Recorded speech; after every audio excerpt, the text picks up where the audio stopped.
Good night, train. Era a lua que me amava na noite de pouca terra e me dizia então só prova vapor desta guerra, que assim como tu rolas como quem não quer parar, segue a vida e vai-se a morte da toada popular. Segue a vida e vai-se a morte da toada popular.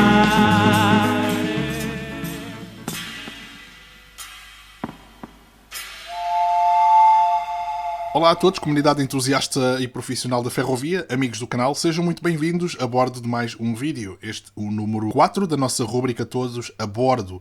Viajamos 100 anos e alguns meses na história ferroviária britânica, a quando da criação do famoso agrupamento de companhias ferroviárias, que teve lugar em janeiro do ano de 1923, designado Big Four, ou se preferirem, os 4 grandes grupos geográficos da ferrovia britânica, divididos por ordem norte-sul, pelos seguintes blocos geográficos: London Midland and Scottish Railway, o geograficamente mais amplo de todos, que tinha o domínio de toda a ferrovia escocesa, norte inglês, norte do país de Gales, oeste inglês e corredor ferroviário costa oeste e centro de Inglaterra, como forma de chegar a Londres. Em seguida, a região London and North Eastern Railway, que dominou toda a região este de Inglaterra. Em seguida, o Great Western Railway, que dominou o sudoeste inglês, centro e sul de Gales. E, por fim, o Southern Railway, que dominou toda a região a sul de Londres e centro-sul inglês. Esta era designou-se de pós-agrupamento e todo o período que antecede esta designa-se pré-agrupamento. Este fenómeno de dividir a nação por regiões ferroviárias teve origem no desastroso descontrolo de inúmeras companhias ferroviárias que foram criadas desde que a febre dos caminhos de ferro se instalou na Grã-Bretanha com a abertura do primeiro caminho de ferro moderno do mundo, o Liverpool and Manchester Railway, a cargo do pai da ferrovia, George Stephenson, um homem influente e determinado em fazer da ferrovia uma forma rápida e muitíssimo eficiente de fazer deslocar bens e pessoas de A a B, e cuja origem deste modo de transporte é muito anterior à sua posta em prática não somente à escala industrial, mas a uma escala global e totalmente revolucionária, o que foi de todo uma batalha enorme de ser conseguida por este senhor e que eu, noutro vídeo, vos irei detalhar mais a fundo quando der início a uma série de documentários acerca da ferrovia da região metropolitana de Manchester, onde vivo, e desespero por vos dar a conhecer um pouco do que se tornou a minha vida de entusiasta da ferrovia nesta minha segunda casa após ter emigrado de Portugal para um estrangeiro. Pois bem, eis que aberta a primeira ferrovia moderna do mundo, e com ela vem um enorme interesse por parte de gente que, estando na posse de algumas somas de dinheiro, decide investir na ferrovia. Sim, porque esta foi a primeira World Wide Web a tornar dinâmico um mundo que parecia parado. Tirando a velocidade da luz, do som e do vento, ou do incansável voo das aves, até ao primeiro quarto do século XVIII só o cavalo não encontrou que lhe batesse em velocidade, bem como quem tivesse ao mesmo tempo capacidade de fazer deslocar em tempo recorde bens e pessoas ao longo de consideráveis distâncias. Portanto, a introdução da máquina a vapor na ferrovia foi uma revolução sem precedentes, mas muito transversalmente contestada, desde donos de latifúndios à própria Igreja. Era mesmo algo vindo de outra galáxia, outro mundo, dimensão que não aquela em que se vivia. Mas depressa todo o preconceito e ceticismo foram eliminados. O caminho de ferro ia trazer lucro, muito lucro mesmo. Após a chegada da ferrovia de Liverpool a Manchester, havia que a fazer chegar o mais brevemente possível à capital britânica. E assim teve início a Railway Mania, e a ferrovia, aos olhos dos seus investidores, torna-se, na maioria dos casos, o meio rápido e eficiente, mais do que deslocar bens e pessoas, de lhes fazer chegar às suas finanças enormes quantias de dinheiro. São construídas inúmeras linhas por toda a nação, tal foi o sucesso da primeira linha a ligar duas cidades, e logo tão importantes. Nos casos mais extremos, a competição foi tal que construíram-se linhas no meio do nada, de ninguém, somente com o objetivo de impedir o progresso da construção de linhas de companhias concorrentes. Foi de toda uma era de imensa competição que, contrariamente às mais atuais, não teve como objetivo principal beneficiar o utente, muito pelo contrário. Não havia interconectividade entre estações de companhias rivais, o que tornava difícil os transbordos entre estações terminais dentro de uma mesma cidade. E ainda em pleno século XXI, existem vários exemplos dessa herança. Estamos no município de Bradford, norte de Inglaterra, arredores de Leeds. O interface de Bradford e a estação de Forster Square são os dois terminais centrais do município e cada um deles estabelece ligações para diferentes regiões da nação. Localizam-se numa posição linear em relação ao centro da cidade, nem 1 km de distância uma da outra. Mas como tem historicamente origem na criação de duas companhias rivais, nunca foi construída uma ligação funcional e assim se mantém até aos nossos dias. Se um passageiro que viaja de Manchester para Saltaire via Bradford, este tem duas opções. Ou segue para a afastada da cidade de Leeds e nela faz transbordo para um serviço que sirva Saltaire, ou desembarca na estação de Bradford Interchange, ou Interface de Bradford, como preferirem, e tem de caminhar pelo centro da cidade até ao terminal de Bradford Fortress Square, e lá embarcar num serviço que sirva Saltaire. Agora imaginem esta última opção carregado de bagagem ou sendo portador de uma limitação de mobilidade. Esta prática acontece diariamente em pleno século XXI, uma era em que obstáculos causados pelas rivalidades de há quase 2 séculos atrás, que atualmente não fazem qualquer sentido. Se tiverem exemplos nas ferrovias das vossas regiões, cidades, de situações semelhantes, por favor partilhem nos comentários do vídeo, pois será bem-vinda toda a colaboração para o crescimento do canal. Enfim, ações tinham de ser tomadas. Companhias maiores começaram a absorver companhias mais pequenas, muitas delas suas rivais, mas a revelarem graves dificuldades em se manterem, visto que inúmeras falências resultaram de meros jogos de sorte e azar, em que o mais forte e estrategicamente mais sortudo no planeamento da sua linha venceu e conseguiu tirar grande partido para com isso lucrar ainda mais. O termo lucro era a ordem do dia e estava acima de qualquer outro tipo de investimento, se não construir mais linhas. A segurança e conforto das pessoas transportadas não era uma prioridade nesses tempos. Muitos desastres e vítimas resultaram desse modelo de gestão, para que só em pleno século XX o governo interviesse de modo a terminar com esta forma escandalosa de investir na ferrovia, embora a nacionalização do setor fosse vista como algo muito à frente. Foram então idealizados os 4 blocos geográficos, Big Four, como forma de tornar mais eficiente a ferrovia britânica, o que não foi tarefa fácil, dada a incompatibilidade entre companhias quanto aos seus métodos de trabalho, sistemas em uso e até diferentes tipos de material motor e rebocado. Uma dessas companhias foi a mítica Great Western Railway, criada durante a febre da ferrovia, tendo sido uma das maiores companhias sobreviventes até ao agrupamento. Desse modo ter sido mantida nos Big Four, tendo ainda absorvido mais umas quantas pequenas companhias, agora sob supervisão governamental. Mais uma vez a palavra exceção é aplicada em vários contextos, e aqui vai mais um a fazer jus. Linhas militares, ramais de via estreita, rede do metro de Londres e umas outras quantas companhias não foram incluídas no agrupamento Big Four.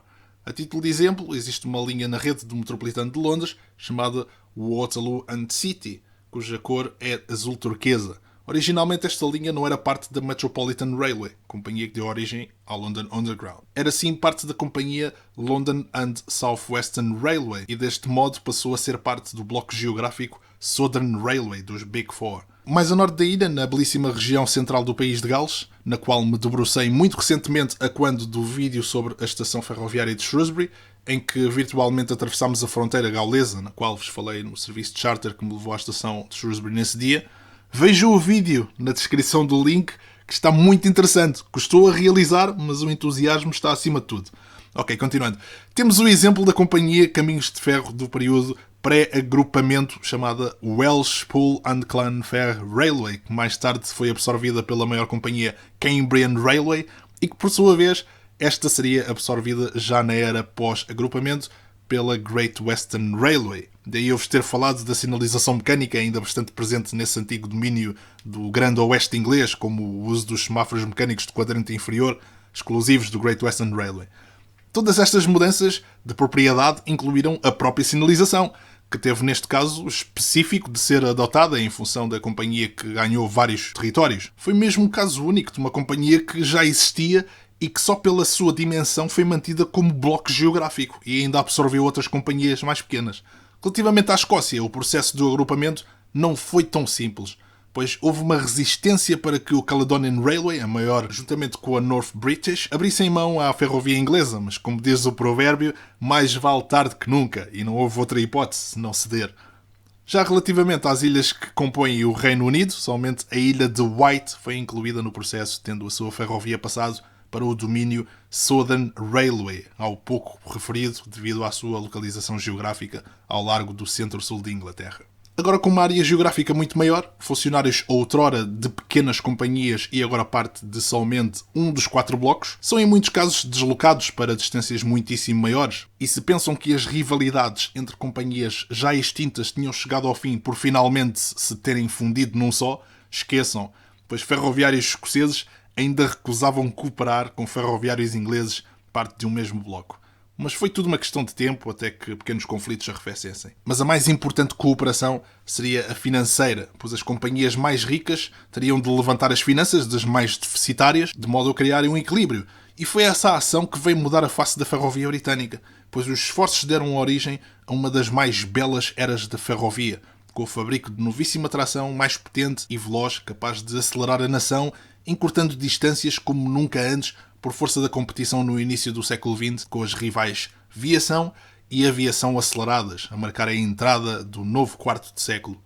Designers de locomotivas levaram os seus projetos a um extremo nunca visto, aplicando os melhores exemplos da aerodinâmica e adornos existentes nas formas orgânicas da mãe natureza. Um dos maiores exemplos dessa evolução foi o design Gresley A4. O design clássico de locomotiva a vapor era muito básico e consistia num cilindro, ostentando uma chaminé numa das extremidades e um pavilhão na outra, de modo a acomodar a tripulação. Esse design tinha que mudar, ser refinado com decoração cromática em tons de verde, azul e vermelho, bem como a aplicação de carenagens para melhorar a performance aerodinâmica, atingindo maior velocidade de forma mais eficiente, sendo apenas algumas das técnicas aplicadas às locomotivas recém-construídas na era Big Four, de modo a condizer com a beleza das novas carruagens, agora mais robustas e que ostentavam interiores que combinavam funcionalidade, arte e conforto num só espaço. Muita desta inspiração foi importada de países como França e Estados Unidos da América, que estavam na vanguarda do luxo introduzido à ferrovia. Até as carruagens Pullman foram uma inspiração do outro lado do Atlântico.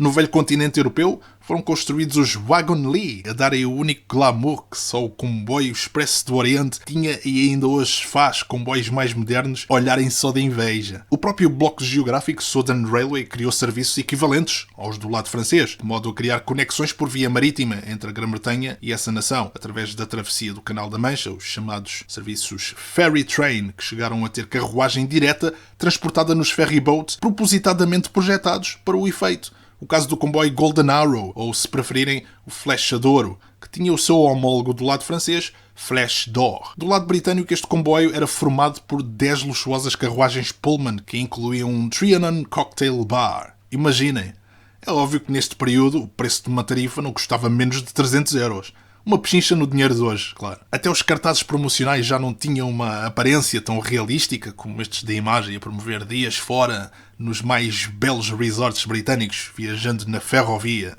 Na década de 1920, a arte decoratis, que deriva do francês popularmente contraída pelo simples e muitíssimo popular termo Art Deco, dominava as decorações simplísticas e de muito maior estilo, muitas delas baseadas nos pontos de fuga e formatos muito geométricos, ilustradas de cores vibrantes e a darem uma dinâmica tridimensional com o uso da técnica de serigrafia, que eu tive o prazer de me ser instruída na sua execução. Muito obrigado, curso de artes visuais da Casa Pia de Lisboa. Intervenções absolutamente fantásticas, estas, a marcarem uma era espetacular nos caminhos de ferro, não só na Grã-Bretanha, mas em diversas nações que fizeram questão de se afirmarem como nações onde a ferrovia era um meio de transporte das elites. Já estou a imaginar Agatha Christie, crime do Expresso do Oriente. Pois é, mas todo este glamour acabou na Grã-Bretanha e outras nações, com o rebentar da Segunda Grande Guerra, que deixou um rastro de destruição, mas onde a ferrovia viria a provar o seu grandioso desempenho na logística da guerra, a ser pau para toda a obra, em fazer chegar à linha da frente o mais variado género de mantimentos e material de guerra para além de contingentes e deslocação de milhares de crianças fora de Londres para o norte da nação. Até alguns dos ferryboats que mencionei anteriormente, que transportavam as carruagens nos serviços entre esta nação e França, foram convertidos em navios de apoio logístico à guerra, tal foi a mobilização.